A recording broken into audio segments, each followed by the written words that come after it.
Da tribuna da Câmara, o deputado federal Luiz Lima lamentou a linguagem utilizada pelo ministro do Supremo Tribunal Federal, Luiz Roberto Barroso, que ofendeu um manifestante em Nova York. Luiz Lima disse: "Na semana passada nós não tivemos sessão e eu não pude manifestar o meu repúdio a uma das frases mais esdrúxulas que já escutamos de um ministro do Supremo Tribunal Federal. Perdeu o mané." Essa é uma linguagem de bandido no Rio de Janeiro. O deputado afirmou que quando vê o ministro Alexandre de Moraes se hospedando no Copacabana Palace, pensa no ambiente dominado pelo crime do Rio de Janeiro. Ele comparou o tratamento dado a manifestantes e a criminosos e disse: "O perdeu mané tá aí. Casa Civil Gleisi Hoffmann, Fazenda Haddad, Cidadania Boulos, Reforma Agrária José Stedley, Justiça Flávio Dino, Defesa Aldo Rebelo, Previdência Paulinho da Força e Presidente da República, um condenado em terceira instância por corrupção passiva e lavagem de dinheiro." Luiz Lima disse: "Definitivamente, o ministro Luiz Roberto Barroso está certo. Perdeu o mané. A quadrilha voltou, mas não há bem que sempre dure, nem mal que nunca se acabe." Muitos brasileiros estão vivendo sob o jugo de uma ditadura em que seus direitos e garantias fundamentais estão sendo desrespeitados.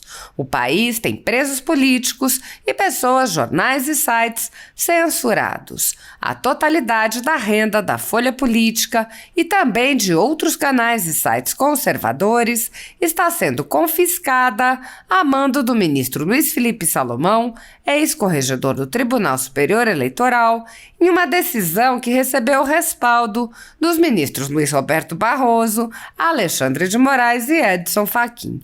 Há mais de 16 meses, todos os rendimentos de jornais, canais e sites conservadores são retidos sem previsão legal.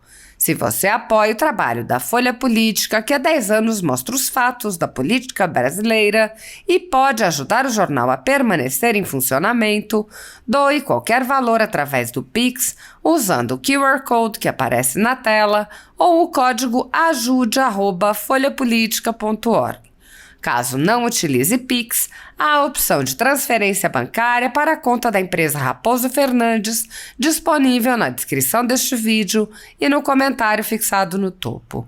Há 10 anos, a Folha Política vem mostrando para você os fatos da política brasileira, fazendo a cobertura dos 3 poderes e dando voz a pessoas que o cartel midiático quer calar. Pix ajude@folhapolitica.org. Assista. Presidente Gilberto, na semana passada nós não tivemos sessão e eu não pude manifestar o meu repúdio a uma das frases mais esdrúxulas que já escutamos de um ministro do Supremo Tribunal Federal. Perdeu o mané. Perdeu o mané é linguagem de bandido no Rio de Janeiro. E voltando para casa, descendo no Santos Dumont, ao contrário do caminho escolhido pelo ministro Alexandre de Moraes, que vai passar o final de semana no Copacabana Palace. Brasileiro, entre aí no Booking.com. A diária mais barata do Copacabana Palace custa R$ 4.225. O quartinho de fundo, que dá ali para Nossa Senhora de Copacabana. O quarto mais caro custa R$ 10 mil. Quem está pagando essa conta? E aí, lembrando do Perdeu o Mané, eu lembro das barricadas na Avenida Brasil. Qualquer comunidade dominada pelo tráfico tem barricada. Se você pegar a direita na Vila do João, se você for um turista de São Paulo, como teve aqueles torcedores do Santos no ano de 1995, que erraram o caminho, que foram errados, vocês não viram nenhum ministro do Supremo perguntando quem pôs aquela barricada ali. Nenhum, não é preocupação deles.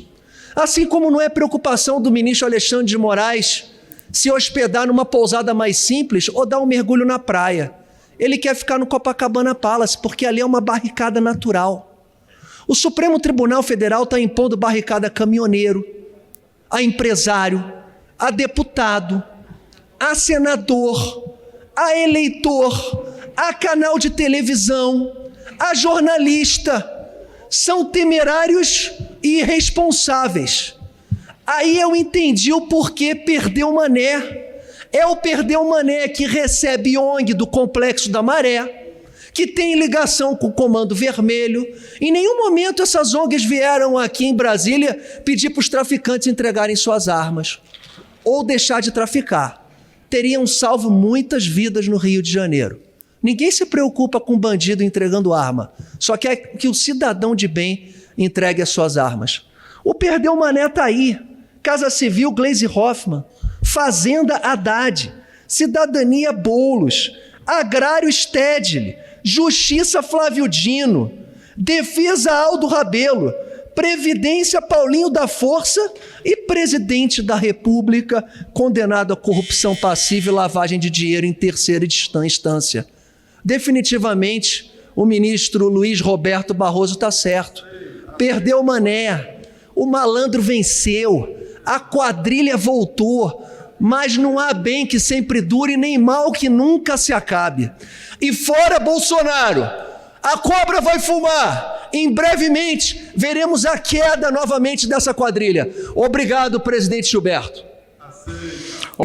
Como eu sou advogada, estou muito à vontade, não tenho nenhuma vinculação com coisa alguma. A vinculação é comigo mesmo, como cidadã. Então, eu estou muito à vontade para falar e dizer o seguinte. A corrupção nunca foi prioridade e agora eu acho que é obrigatório não ser prioridade. Piorou. Agora é obrigatório. Porque sempre se inventa uma tese jurídica para que isso seja postergado. E por que isso? A corrupção nunca foi prioridade. E hoje ela é uma necessidade. Ou seja, obrigatório não haver prioridade na corrupção. Por que isto acontece? Porque ninguém vai questionar a corrupção no Supremo ou na terceira instância de João, José e desse pessoal miúdo. Porque esta corrupção é uma corrupção que fica no juiz de primeiro grau, no juiz de segundo grau. Quem sobe e vai para o tribunal, para os tribunais superiores, é quem tem bons advogados. E geralmente são pessoas bem nascidas, são pessoas que têm grande importância na sociedade. E estas pessoas, ainda no Brasil, são protegidas pelo Poder Judiciário, né? Porque os seus advogados são pessoas que têm trânsito dentro do Poder Judiciário. São pessoas... E o que eu estou dizendo aqui, e que pode parecer um escândalo, que pode ser um absurdo, todo mundo aqui sabe. Todo mundo sabe que ninguém é inocente. Para não ver, até o cego sabe. Porque vê as coisas, né? Então, é essa a minha posição. O ovo da serpente. Olha, essa questão das emendas parlamentares, que inclusive é constitucional, está na Constituição. No outro dia eu fiz uma entrevista e era um programa do pessoal de esquerda que disse assim, a senhora está condenando, mas a senhora sabe que isso é constitucional. Eu disse, é constitucional. Eu não estou dizendo que não haja o orçamento secreto. Não há o orçamento secreto. Agora, os órgãos de controle do Estado têm de ter a fiscalização. Porque o Brasil tem uma rede de órgãos de controle do dinheiro estatal muito bom. Muito bom. Se nós formos verificar quais são esses órgãos, e todos estão ligados ao ENCA, que foi uma coisa fantástica, porque todos eles agora trabalham em conjunto, foi uma coisa maravilhosa, que veio com a lei de lavagem de dinheiro, né?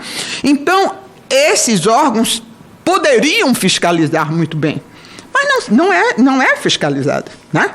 Não há fiscalização. É aí que está o problema. Aí é que está o problema.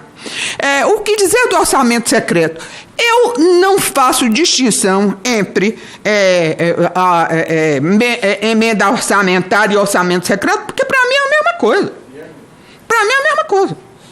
Então, agora mudou de nome. Mas, na realidade, é emenda parlamentar, do mesmo jeito, né? O Supremo Tribunal Federal não julga os parlamentares. Nós todos sabemos por que é que não julga. Eu tenho vocês aqui na mão. Pronto. Não são vocês que poderiam nos condenar? Não são vocês que poderiam nos impeachar? Pois então eu tenho vocês aqui na mão. Então é a briga do gato e do rato. Outra coisa que não é absolutamente segredo de polichinelo, porque todo mundo sabe disso, inclusive os senhores sabem. E quem está nas mãos do Supremo também sabe. Não vai lá, né? Não vai lá, porque não pode ir. Finalmente, é a descondenação. Olha, se eu fosse jurista, que um dia eu pensei até que eu ia dizer aos senhores o seguinte, eu ia ensinar aqui aos meninos que ainda estão aí, que eu sei que tem alunos, dizendo o seguinte: a competência pode ser a competência em razão do lugar, competência do foro, e em razão da matéria, a matéria que está sendo julgada. Então, por exemplo, a Justiça Comum não pode julgar um tribunal, uma ação de justiça eleitoral. Essa é uma competência material, que é absoluta, ou seja, se julgar o processo está todo nulo. Mas a competência em razão do lugar, todo estudante de direito sabe disso, aprende isso, seja no processo penal, seja no processo civil. Esta competência se chama relativa. Por que ela é relativa? Porque se não arguída em tempo, e que tempo é esse? Até o réu dar a sua resposta, o que acontece com a defesa prévia no processo criminal, ela se prorroga.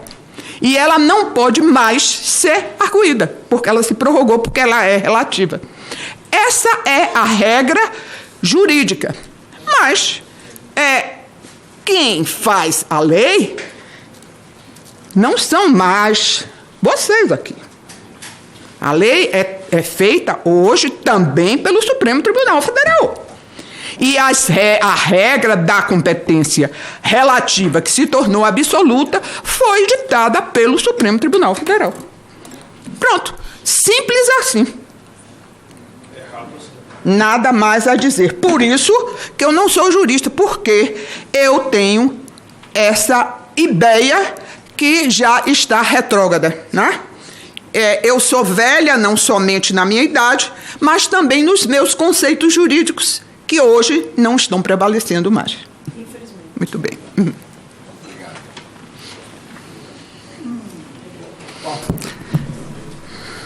Primeiro, quero parabenizar